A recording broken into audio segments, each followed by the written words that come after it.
భజన అనౌన్స్మెంట్ చేసేటప్పుడు 2 లైన్లు 3 లైన్లు పల్లవి చరణానికి 2 అర్థం కూడా చెప్పాల. ఈ భజన ఇది అమ్మవారి పొగడేటువంటిది, అమ్మవారి స్వరూపం ఎటువంటి, దాంట్లో వచ్చే అర్థం అమ్మవారి స్వరూపం ఎటువంటిది, దేవీ భాగవతంలో ఉండేటువంటిది మనం పాడుతున్నాం. ఎంత బాగుంటుంది! భాగవతంలో ఉండేటువంటి భజన ఇది. ఈ పల్లవి ఇది చరణం, 2 చరణాలకి అర్థం ఇది. 2 లైన్లు అవుతాయి, ఎక్కువ కూడా కాదు. అర్థం ఇంకా తెలుసుకున్నారనుకోండి, దాని మీద భక్తి ఎక్కువ వచ్చేస్తుంది మీకు. దేవీ భజనలు అన్నీ దేవీ భాగవతందే.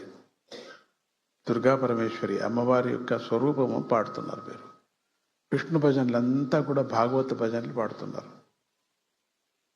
హనుమంతుడిదంతా హనుమంతుడి యొక్క అవతారాన్ని గురించి రాసింది అంతా.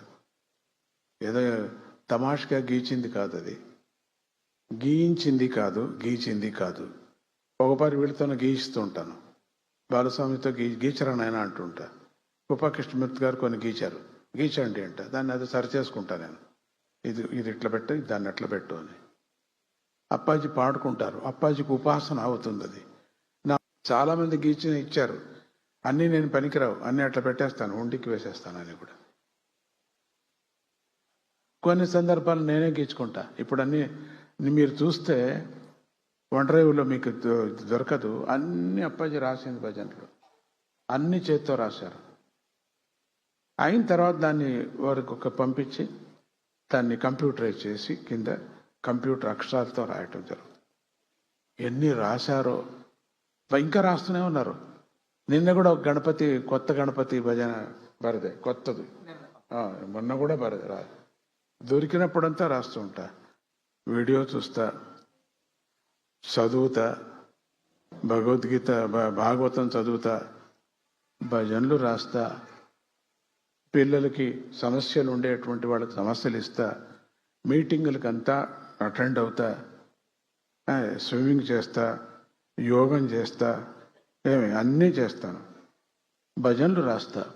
మీరు చూసుకోండి. అయితే ఒక్క సెకండు వేస్ట్ చేయకూడదు, ఈ జన్మ చేయకూడదు, మనకిచ్చింది అది. డెంగ్యూలో వెళ్ళారంటే మీరు యోచన చేసుకోండి, ఎవరైనా వెళతారా? హాయిగా పడుకుంటారు 2 నెలలు హాయిగా, అమ్మో బ్లడ్ కౌంట్ లేదు, అది లేదు, ఇది లేదు అని. బాగున్నా కూడా అంటూ ఉంటారు, ఎందుకంటే చుట్టూ ఉపచారం చేయాలని చెప్పేసి చాలా జనానికి ఇష్టం. ఊరూరికి చేతుల్లో కాళ్ళు నొప్పి లేనివాడు, అవ్వా ఇక్కడ వస్తుంది, అయ్యో ఇక్కడ వస్తుంది, కాపీ ఇవ్వవే, కావలసిగా ఆ కాపీ కప్పుతోనే కొట్టాలనిపిస్తుంది. ఇట్లా చాలామంది ఉన్నారు సోంబేరులు. మనకు సేవ చేసే కొద్దీ సోమారితనం అయిపోతారు, ఇంకా సోఫాలో కూర్చుంటారు, ఇంకా ఇట్లా కూర్చుంటారు. అందుకని చాలామంది జవాన్లు పెట్టేస్తారు, చేసుకోవాలని చెప్పేసి, మా పని ఎక్కువ ఉంది మాకు అని. కొన్ని కీర్తనల లాగా ఉన్నాయి, దాని కీర్తన కూడా కొంతమంది ఒక 4గురితో కీర్తనలాగా పాడించండి భజనను, కీర్తనలాగే పాడించండి. ఒక వైలిన్ ఒకటి పెట్టుకోండి, అద్భుతంగా అది వాయించారు, బాగుంది, ఫస్ట్ క్లాస్గా ఉంది. 4-5 వాద్యాలు ఉన్నట్టుగా ఉంది, బాగుంది. ఇది మృదంగం చాలా బాగుంది, సాతి బాగా ఇచ్చారు. ఒక వైలిన్ పెట్టుకోండి, 4గురిని మధ్యలో ఒక కీర్తన, అట్లా ఒక సెషన్కి ఒక కీర్తన, 2వ సెషన్ 2వ కీర్తన. మన భజననే స్వరాలతో పాడిస్తే, కీర్తన పాడి అందరికీ అందుకుంటారు. బాబాయ్ మేము కూడా పాడాలంటూ వస్తుంది, అది కదా వచ్చేస్తుంది. కీర్తనే ఒక భజనలాగా మీరు చేయాల. అమ్మో కీర్తన గ్రూపు, వృంద కీర్తన లాగా, వృందం కీర్తన, వృంద కీర్తనం అనేది పాడేది కష్టము, ఇద్దరు పాడేదే కష్టం, కొంచెం అట్లా ఇట్లా అవుతూ ఉంటుంది. అందరూ చేరుకొని కీర్తన మీరు పాడితే ఎంత బాగుంటుంది. అది ఇప్పుడు ట్రైనింగ్ నెక్స్ట్. అది గొంతు బాగుంది అందరికీ కూడా, ఈ టైంలో మీరు చేయాలి. వీళ్ళు రేపొద్దున పెళ్ళి అయిపోతే గొంతు బాగుండదు, మొగుడిని తిట్టి తిట్టి తిట్టి అట్లా అయిపోతుంది, అందుకని బాగుండదు. అందుకని పిల్లల మీద అరుచుకొని అది బాగుండదు. 2 వాయిస్ వస్తాయి, బాగా వస్తుంది. అందుకని ఇప్పుడు బాగుంది గొంతు, దేవుడి కృపతో చేయించండి. హైదరాబాద్లో ఎన్ని కోట్లో పెట్టి స్వామీజీ కట్టారు. అగ్ని పడిపోయిన తర్వాత హైదరాబాద్ వాళ్ళదే డబ్బంతా కూడా, మేమేమీ చేయలేదు, అంతా వాళ్ళ మీదే. ఇంకా ఇవాళ ఇంకేం ఆగిపోతుంది అనుకున్నాం. ఆపేశాం కూడా. ఇంక 11 కోట్లు అవుతుంది, 11-12 కోట్లు అవుతుంది. ఎందుకంటే ప్రామిస్ చేసిన వాళ్ళంతా ఇవ్వలేదు. కొన్ని సందర్భాలు అంటే ఇస్తున్నారు, కొంచెం కొంచెం ఇస్తున్నారు, కొంచెం కొంచెం పనికిరాదు, ఎక్కువ ఇవ్వాలి. విజయ ఆంటీ నడుపుతూ ఉన్నది, అమ్మఒడి నడుపుతోంది. 30 వరకు ముసలాళ్ళు ఉన్నారు, నడపటం కష్టం, ఆవిడ నడుపుతోంది. మీరు కొంత సహాయం చేయాలి. మీరు కూడా అప్పుడప్పుడు ఆ ముసలాళ్ళకి అప్పుడప్పుడు వెళ్ళి భజన పాడటం, ఒక స్వీట్స్ తీసుకుపోయి వాళ్ళకి మొదట చేసేవాళ్ళు, తర్వాత వదిలేశారు. కరోనా వచ్చిన తర్వాత వదిలేశారు. స్వీట్స్ తీసుకుపోయి ఇవ్వటం, స్వామీజీ సంగతి ఆ ముసలాళ్ళకు చెప్పటం, ఇవన్నీ చేయండి. ఇష్టపడతారు. ఒక నలుగురు వెళ్ళి పాడండి. వాళ్ళే అమ్మఒడిలో వీళ్ళంతా పాడుతున్నారా? Very nice. మీరే అన్నం కట్టుకొని, మీరే అది ప్యాకెట్ తీసుకొని వాళ్లకు ఇచ్చి, ముసలోళ్ళకి ఇచ్చి, ముసలోళ్ళ దగ్గరికి కూర్చోబెట్టుకొని మీరు పాడండి. వాళ్ళతో పాడించాలా? నామం కదా, నామం చెప్పించండి. ఆ ఫోటో తీసి పంపించండి నాకు, నేను ముచ్చట పడతా. అంతకన్నా నాకు సంతోషం లేదు. మీరేమి ఇవ్వాల్సిన పని లేదు.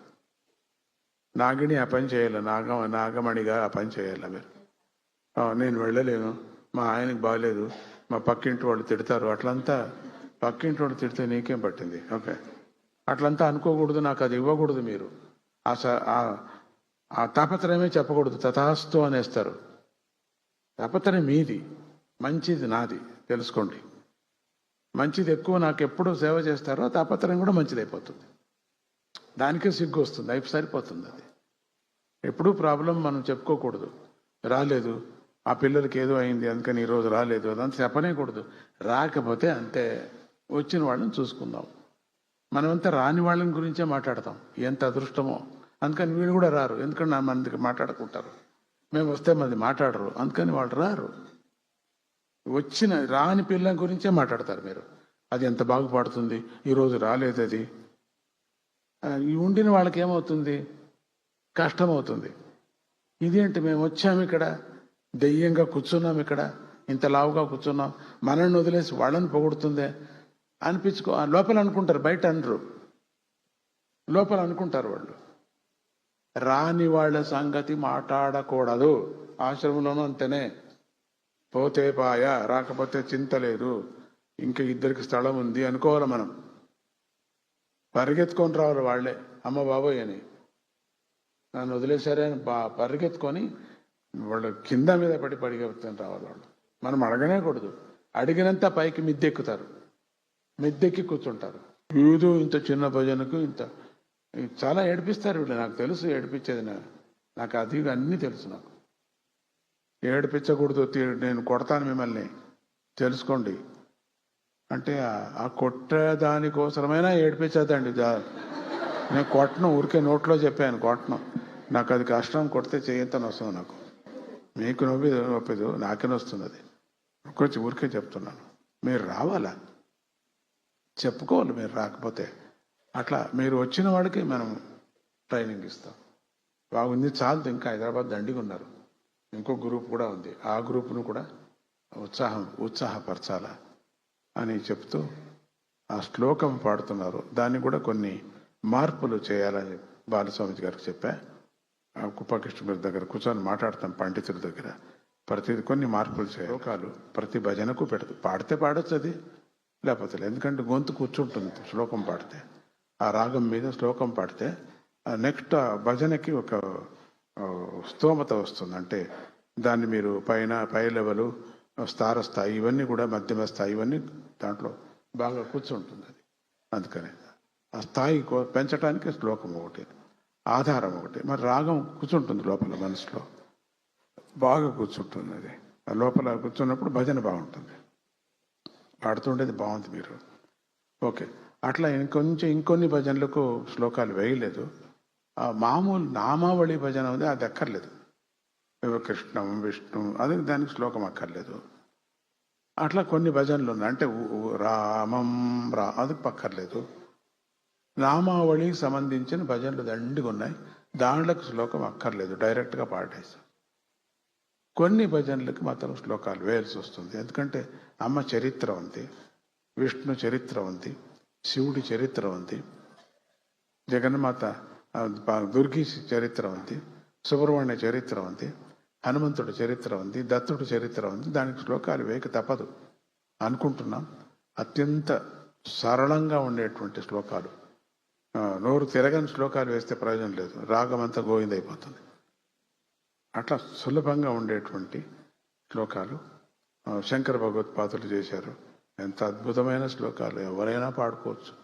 అటువంటి వృత్తంతో వృత్తంతో ఉండేటువంటివి తొందరగా చేస్తాము. చేసినట్టే వెబ్సైట్కి వేసేస్తుంటాం. అప్పుడు కనపడుతూ ఉంటుంది మీకు, ఓ ఈరోజు ఒక కొత్తది వచ్చిందని. ఆ భజనకి అదే రాగంతో అంత ఇంకెక్కువ లేదు. కొంచెం ఎక్కువ శ్రమ ఉంటుంది శేష్ కుమార్ గారికి, పర్వాలేదు. అమ్మ